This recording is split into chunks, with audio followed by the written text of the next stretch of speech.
this notice writing? Yes, ma'am. I think you did this in 10th class also. Yes, ma'am. So ਕੀ ਹੁੰਦਾ ਹੈ ਫਿਰ notice writing ਵਿੱਚ? If you did, then I think you know. ਕੀ ਹੁੰਦਾ ਹੈ ਇਹਦੇ ਵਿੱਚ? Ma'am कोई information अगर कोई चीज़ मैम लॉस्ट हुई होवे ਉਹਦੀ इन्फॉर्मेशन बोर्ड ਤੇ ਲਗਾਉਣੀ Listen, notice मतलब ਜਦੋਂ ਅਸੀਂ ਕਿਸੇ ਚੀਜ਼ ਦੇ ਬਾਰੇ ਦੱਸ ਰਹੇ ਹਾਂ ਜ਼ਰੂਰੀ ਨਹੀਂ ਆ ਕਿ ਕੋਈ ਚੀਜ਼ lost ਹੀ ਹੋਈ ਹੈ। मैम फाउंड ਵੀ ਹੋ ਸਕਦੀ ਹੈ, ਕੋਈ ਫੰਕਸ਼ਨ ਵੀ ਹੋ ਸਕਦਾ ਹੈ, ਕੋਈ ਕਾਲਜ ਦੇ ਵਿੱਚ, ਸਕੂਲ ਦੇ ਵਿੱਚ ਕੋਈ ਪਾਰਟਿਕੂਲਰ ਸਪੋਰਟਸ ਡੇ ਆਰਗੇਨਾਈਜ਼ ਹੋ ਰਿਹਾ, ਉਹਦੇ ਵਿੱਚ ਤੁਸੀਂ ਪਾਰਟਿਸਿਪੇਟ ਕਰਨਾ ਹੈ, ਉਹ ਤੁਹਾਨੂੰ ਨੋਟਿਸ ਲਿਖਣਗੇ ਕਿ ਐਸ ਦਿਨ ਸਾਡੇ ਸਕੂਲ ਦੇ ਵਿੱਚ ਐਸ ਡੇਟ ਤੇ ਪਾਰਟਿਕੂਲਰ ਡੇ ਕਿ ਸਪੋਰਟਸ ਡੇ ਸੈਲੀਬ੍ਰੇਟ ਕੀਤਾ ਜਾ ਰਿਹਾ ਹੈ, ਗੇਮਸ ਨੇ ਜਿਹੜੀਆਂ ਉਹ ਹੈਲਪ ਕਰੀਆਂ ਜਾਣਗੀਆਂ। ਤੁਸੀਂ ਕਿਸੇ ਵੀ ਗੇਮ ਦੇ ਵਿੱਚ ਅਗਰ ਪਾਰਟਿਸਿਪੇਟ ਕਰਨਾ ਹੈ ਤਾਂ ਤੁਸੀਂ ਪਾਰਟਿਕੂਲਰ ਪਰਸਨ ਦੇ ਕੋਲ ਆਪਣੇ ਨੇਮ ਨੇ ਜਿਹੜੇ ਉਹ ਲਿਖਵਾ ਸਕਦੇ ਹੋ। ਸੋ ਨੋਟਿਸ ਰਾਈਟਿੰਗ ਦੇ ਵਿੱਚ ਸਭ ਤੋਂ ਇੰਪੋਰਟੈਂਟ ਕੀ ਹੈ ਕਿ ਤੁਸੀਂ ਇਹਦਾ ਸਟਰਕਚਰ ਹੈ ਜਿਹੜਾ ਉਹ ਕਾਹਦੇ ਵਿੱਚ ਲਿਖਦੇ ਹੋ? ਬਾਕਸ ਵਿੱਚ। ਬਾਕਸ ਦੇ ਵਿੱਚ। And at the top of the box, no ma'am, not date, the address of the particular school. School ਵੀ ਹੋ ਸਕਦਾ ਹੈ, ਕੋਈ ਆਰਗੇਨਾਈਜੇਸ਼ਨ ਵੀ ਹੋ ਸਕਦੀ ਹੈ, ਜਿੱਦਾਂ ਤੁਸੀਂ ਸਕੂਲ ਦੀ ਗੱਲ ਕਰ ਸਕਦੇ ਹੋ MSKGC, MSKG Senior Secondary School. After that ਤੁਸੀਂ ਕੈਪੀਟਲ ਲੈਟਰਸ ਦੇ ਵਿੱਚ ਕੀ ਲਿਖਣਾ ਹੈ? Notice writing. And after that ਤੁਹਾਡਾ ਕੀ ਆਏਗਾ? heading, particular heading ਜਿੱਦਾਂ ਤੁਸੀਂ ਲਿਖਦੇ ਹੋ lost ਕਿ my purse is lost, ਜਿਹਨੂੰ ਵੀ ਮਿਲੇਗਾ please give me. then ਆਪਾਂ ਕੀ ਲਿਖਦੇ ਹਾਂ? date. after that ਅਸੀਂ ਕੀ ਲਿਖਦੇ ਹਾਂ? body of the notice. body ਦੇ ਵਿੱਚ ਕੀ ਹੁੰਦਾ ਹੈ? in the body of the notice we describe the 5 W's. Note it, we describe the 5 W's. Point number 1, what is going to happen?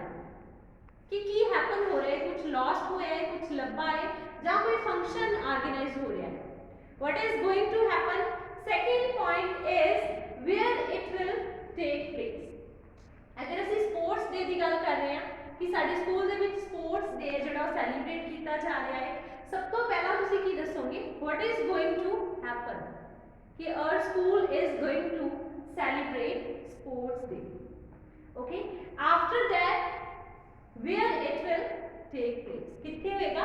in the main ground of the Mata Sahib Kaur Girls Senior Secondary School. Is it clear to all of you?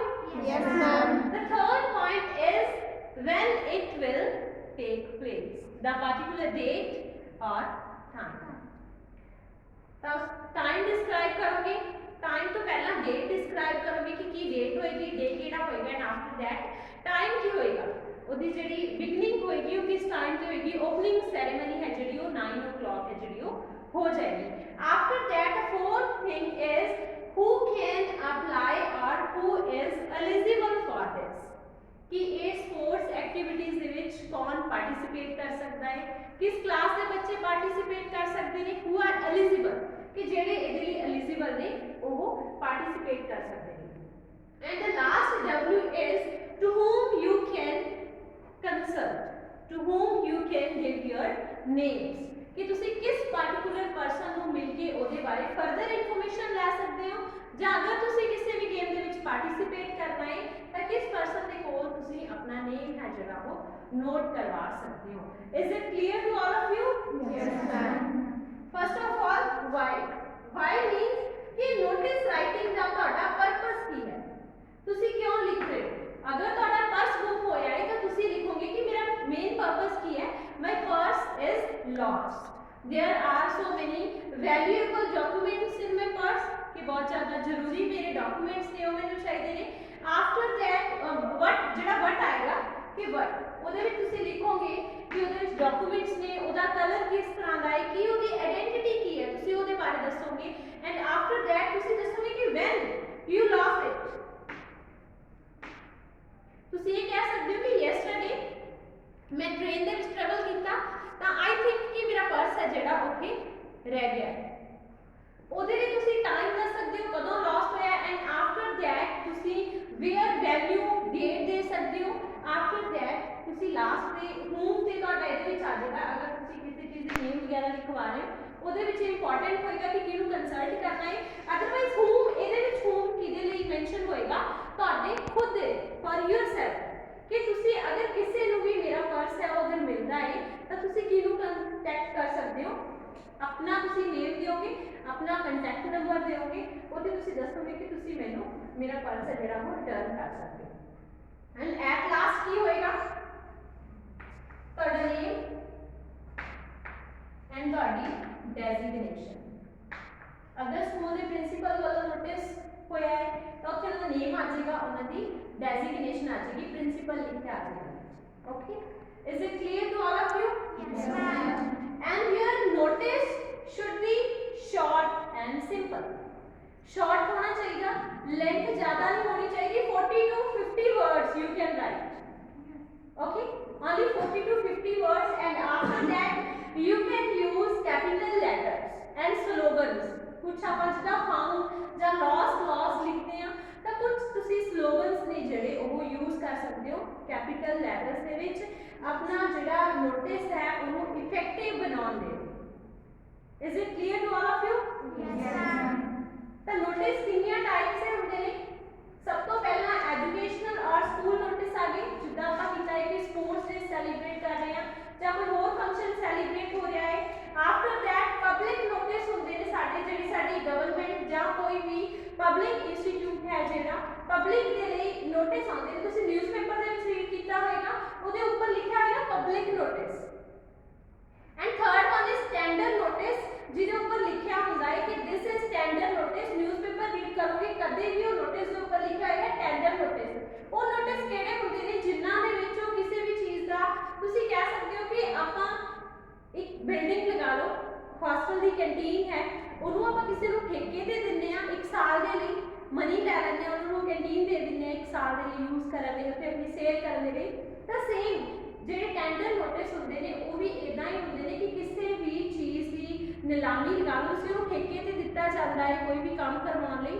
ਤਾਂ ਉਹਨਾਂ ਚੀਜ਼ਾਂ ਦੇ ਲਈ ਜਿਹੜੇ tender notice ਨੇ ਉਹ issue ਹੁੰਦੇ ਨੇ ਜਿਹੜੇ ਪਬਲਿਕ ਲਈ ਹੁੰਦੇ ਨੇ ਉਹ ਕਿਹੜੇ ਹੁੰਦੇ ਨੇ ਪਬਲਿਕ ਨੋਟਿਸ ਹੁੰਦੇ ਨੇ ਤੇ ਜਿਹੜੇ ਸਾਡੇ ਸਕੂਲਸ ਦੇ ਵਿੱਚ ਜਾਂ ਫਿਰ ਕਾਲਜਸ ਦੇ ਵਿੱਚ ਐਜੂਕੇਸ਼ਨਲ ਹੁੰਦੇ ਨੇ ਉਹਨਾਂ ਨੂੰ ਕੀ ਬੋਲਿਆ ਜਾਂਦਾ ਹੈ ਐਜੂਕੇਸ਼ਨਲ ਨੋਟਿਸ ਬੋਲਿਆ ਜਾਂਦਾ ਹੈ ਸਭ ਦੀ ਜਿਹੜਾ ਪੈਟਰਨ ਹੋਏਗਾ pattern will be same for all types of notice okay हर एक ਦੇ ਲਈ ਪੈਟਰਨ ਸੇਮ ਹੋਏਗਾ ਸਭ ਤੋਂ ਪਹਿਲਾਂ ਇੰਸਟੀਚਿਊਟ ਦਾ ਨੇਮ ਆਏਗਾ after that notice only notice ਲਿਖਿਆ ਆਏਗਾ ਮਿਡਲ ਦੇ ਵਿੱਚ after that what is the heading of your notice particular date and the body of your notice body ਤੋਂ ਬਾਅਦ at last ਕੀ ਆਏਗਾ ਤੁਹਾਡਾ name plus designation is it clear to all of you Yes, ma'am. ਜਦੋਂ ਤੁਸੀਂ body ਲਿਖੋਗੇ ਇਹ body ਦੇ ਵਿੱਚ ਤੁਸੀਂ ਜਦੋਂ ਲਾਈਨਸ ਦੇ ਵਿੱਚ ਲਿਖਦੇ ਹੋ after that ਤੁਸੀਂ ਲਾਸਟ ਤੇ ਵੀ ਲਿਖ ਸਕਦੇ ਹੋ ਤੁਸੀਂ ਇਹ ਕਹਿ ਸਕਦੇ ਹੋ ਕਿ we are mentioning all the address